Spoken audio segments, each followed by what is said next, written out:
Bună și mă bucur să te am aici alături de mine. Pentru astăzi m-am gândit să folosesc și cărțile Lenormand, pentru că nu le-am mai folosit de foarte mult timp. Și vreau să am găsit o etalare pentru voi care mie mi-a plăcut foarte mult. Pentru persoana dragă vouă, ok? Gândurile, situația de față, ceea ce reprezintă adevăr, ceea ce reprezintă iluzie între voi, oportunitățile care pot să vină înspre tine, dinspre această persoană, ce ar trebui să uiți din partea acestei persoane sau în această situație, ce îți este de ajutor acum ție, ce nu îți este de ajutor și un posibil rezultat. Deci vom avea 8 cărți. Hai să vedem între tine și această persoană. Vom și clarifica folosind tarotul pentru a aduce mai multă lumină în aceste 8 poziții. Uite, o carte, Mătura. Această carte poate să vorbească despre certuri, vezi tu, cu o persoană oficială, o ceartă, Mătura și Biciul. O ceartă, un soi de discuție contradictorie cu o persoană care poartă haină de stat, da?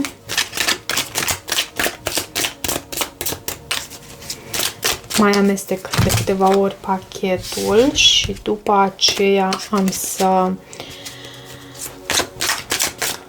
așez cărțile. Eu folosesc aici 2 pachete de Lenormand.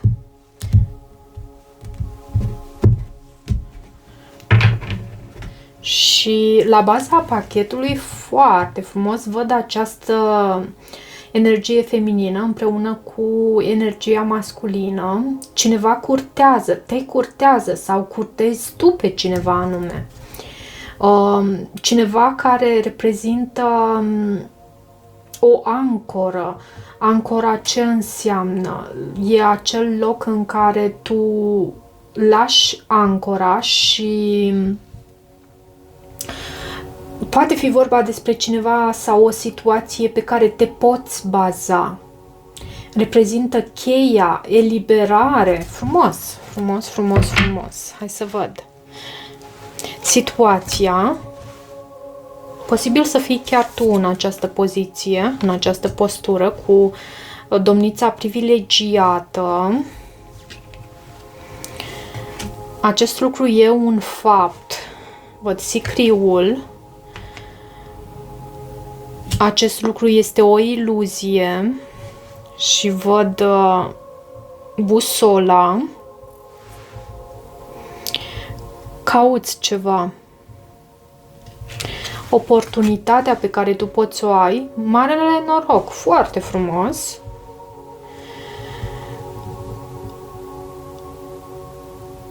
De asemenea, aici avem ceea ce tu ar trebui să uiți. Văd copilul. Poate fi vorba despre un proiect sau despre... Pentru unii poate v-ați dorit un alt copil, un nou copil.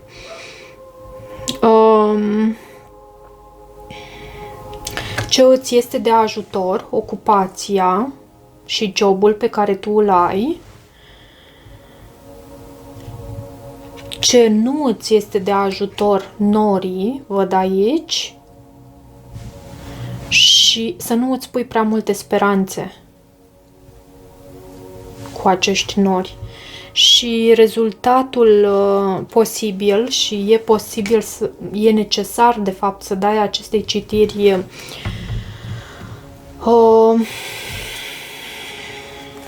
măcar 3-4 săptămâni în funcție și de situația ta. Da. Domnița privilegiată poți să fii tu sau cealaltă persoană sau o altă persoană în acest mix. Este situația de început, situația dintre voi. Și aș vrea tare mult să clarific și folosind tarotul. Domnița privilegiată, bineînțeles, este o persoană privilegiată, este o persoană susținută, este energia feminină drăguță, frumoasă, întreținută. Și nu știu cine este această persoană, posibil cineva să aibă ochii pe această persoană. De ce această carte? Privileged Lady, domnița privilegiată în situația de început. De ce? Luna. Luna reprezintă energia feminină, poate să reprezinte o femeie, posibil să existe o altă femeie aici, care este curtată și da, posibil să fii și tu, mai ales dacă ești femeie, cu această carte Luna, dar e necesară și multă răbdare aici. E necesară și multă răbdare. Coffin, acest sicriu, îl avem în situația așa cum este ea, reală. Poate chiar lucrurile care nu îți plac în această situație. Cu acest sicriu ceva s-a încheiat. Nu am să prezic că cineva a murit, pentru că nu. Tarotul rare ori când prezice așa ceva și mai ales în cărțile aici, de aici, având o citire mai mult în dragoste, nu pot să prezic așa ceva. Și vorbește, eu asemuiesc această carte foarte mult cu acel 10 de spade, acel cadavru cu cele 10 spade. Ceva e mort, ok? O situație e moartă. Și astfel stau lucrurile în realitate. De ce sicriul? Pajul de cupe. Poate tu îți dorești să reînvii această situație, dar trebuie să te împaci cu gândul că, energetic vorbind, ceva e mort. Poate există și un copil la mijloc, pentru că văd de 2 ori atât copilul aici, cât și pajul de cupe. Ce reprezintă o iluzie? Văd această busolă, această carte cu numărul 42, busola. Posibil tu să cauți soluții, să ajungi la acest om.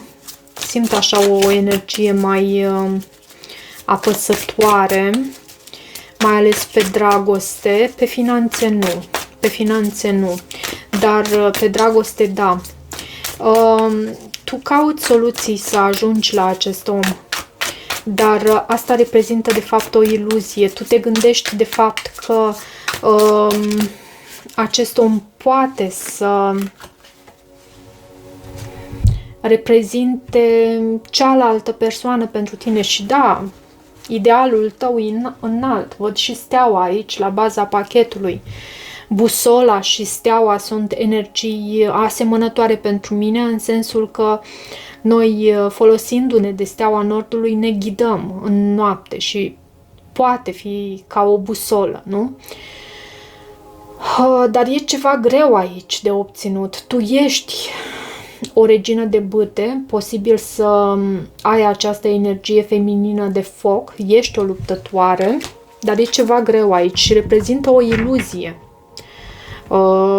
de care cel mai bine poate ar fi să te eliberezi.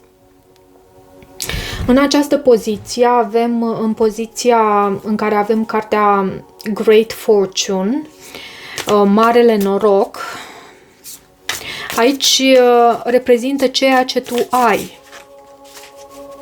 Îți arată șansele și oportunitățile tale. Păi ești un mare noroc. Până la urmă, marele noroc, despre asta vorbește. Și poate să ai acea atingere a regelui Midas, cumva tot ceea ce tu atingi se transformă în aur, poți să alchimizezi cumva situații și poate de asta tu ți-ai făcut și anumite iluzii, cumva te vezi cu o putere nelimitată, dar sunt anumite lucruri care nu țin numai de noi. Hai să văd. De ce Great Fortune? Ce vrea să spună acest Great Fortune? Temperanța. Temperanța, energie de săgetător și magicianul. Da, cum am spus, tu ai acea atingere a lui Midas. Și cu temperanța aici, energie de săgetător, e nevoie și de un echilibru, e nevoie și de răbdare. Ai învățat acest lucru, ai învățat că lucrurile nu pot fi obținute așa dintr-o dată. Facem flip the fingers și totul este în favoarea noastră. Nu, lucruri, cumva tu ai înțeles că ceea ce tu îți pui în gând, prin energia ta, tu poți să aduci în concret. Bineînțeles și acționând. Acum, că există și acele cazuri care nu țin numai de noi, când vine vorba despre liberul arbitru al celor din jur, e clar, nu putem să intervenim noi. Trebuie și celălalt să vină înspre noi. E aici un om pe care tu ți-l dorești și există și domnița privilegiată. Pentru foarte mulți dintre voi există și o a treia energie. Copilul îl avem în ceea ce tu ar trebui să uiți. Copilul poate reprezenta un nou început. Și aici ți se arată lucru pe care tu nu ar trebui să te bazezi. De ce copilul? De ce acest card, copilul? Uite, ar fi frumos dacă mi-aș găsi timpul necesar să fac și o astfel de etalare pe zodii. De ce acest card, copilul? Găsesc foarte explicite aceste etalări folosind cărțile de Lenormand. Magicianul. Da, tu încerci să aduci ceva în concret, un nou început, aș spune eu. Poate fi un alt copil, un nou copil, pentru cei mai ales care vă doriți așa ceva, dar e lucrul pe care tu ar trebui să-l uiți. Fie nu mai ești la vârsta potrivită, fie nu se mai poate. Ceea ce îți este ție de ajutor acum, avem ocupația ta, lucrul pe care tu îl faci pentru a-ți câștiga existența. Aici tu îți reverși energia și posibil să ai un job în care comunicarea să fie în prim plan, pentru că văd și acest as de spade și asul de monede. Ceva ce îți poate aduce siguranța ta materială. Da, și asta îți este ție de ajutor. Acest lucru ar trebui să-l faci tu mai mult pentru a ajunge la obiectivul tău, pentru a-ți atinge cel mai bun rezultat posibil pentru tine. Să te canalizezi, să te concentrezi pe ocupația ta. Ceea ce nu îți este de ajutor acum, avem norii aici, e ceea ce tu ar trebui să eviți și ceea ce nu îți servește. Norii. Norii vorbesc despre griji, temeri,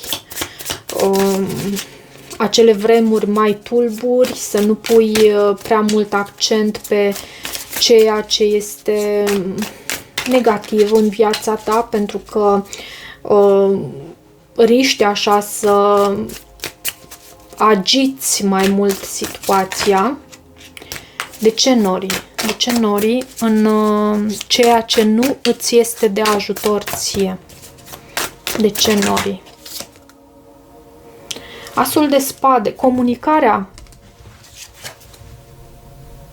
cu luna, pe care am avut-o și la aici, la această domniță privilegiată, această femeie. Vă spun, pentru foarte mulți dintre voi mai există aici o femeie.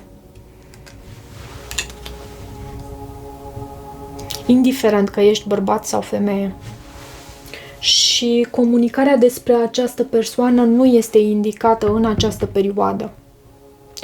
Rezultatul posibil obținut în următoarele 3-4 săptămâni, depinzând acum și de situația voastră, văd această carte Crucea. Crucea vine cu un final, vine cu durere. De ce Crucea? O încheiere aici. O încheiere dureroasă, pentru unii resimțită foarte dureros.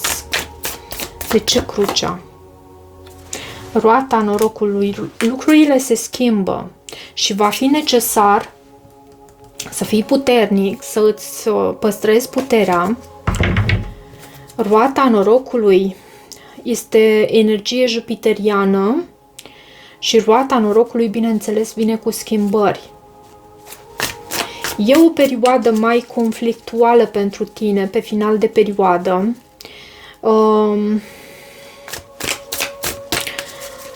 Dar nu uita că este ceva prin care tu ești menit să treci și ai puterea necesară pentru a trece prin aceste lucruri. Hai să văd de ce roata norocului și crucea. Să văd dacă am interpretat eu cum trebuie sau dacă mai obținem și alte informații. Regele de bâte poate fi un săgetător pentru unii dintre voi sau leu berbec. Și steaua. E ceva resimțit dureros aici. Hai să întreb, se încheie ceva între tine și această persoană sau de fapt această persoană revine în viața ta? Ce se întâmplă aici cu această persoană? Regele de bâte mai reprezintă și pasiunea, o persoană foarte atractivă, foarte handsome, așa, arată bine, sexy. De ce aceste cărți aici? Nu, foarte multe cărți au căzut. De ce aceste cărți? Aici, pe final de perioadă, mă interesează turnul și pajul de spade. Afli ceva surprinzător. Și asul de monede. E un nou început cu această persoană, cred eu, și această persoană care vine așa ca din neant, când nici nu te aștepți. Cred că aici ai de a face cu altcineva, de fapt. Și pe final de perioadă te consolezi în brațele altcuiva, dacă pot să spun așa. Sper că rezonează acum. E vorba de un nou început și chiar dacă nu te consolezi în brațele altcuiva, cu siguranță te gândești la altcineva și este cineva care te urmărește.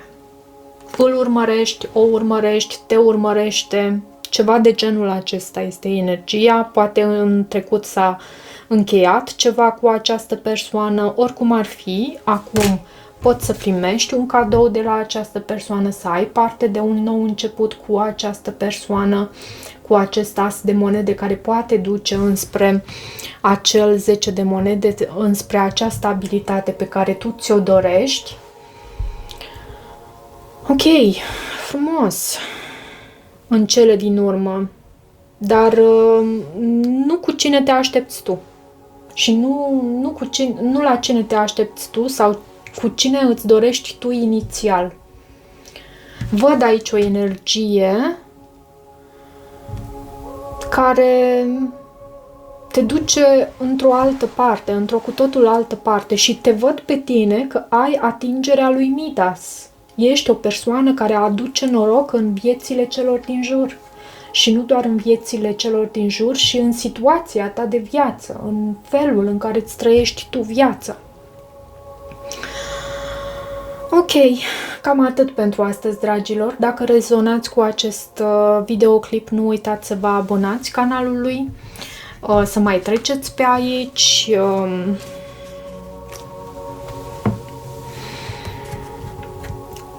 Ce știu eu, pentru citiri personale, bineînțeles, aveți detalii în descriere. Toate bune! Vă pup și vă îmbrățișez cu drag. Ne vedem curând. Pa, pa!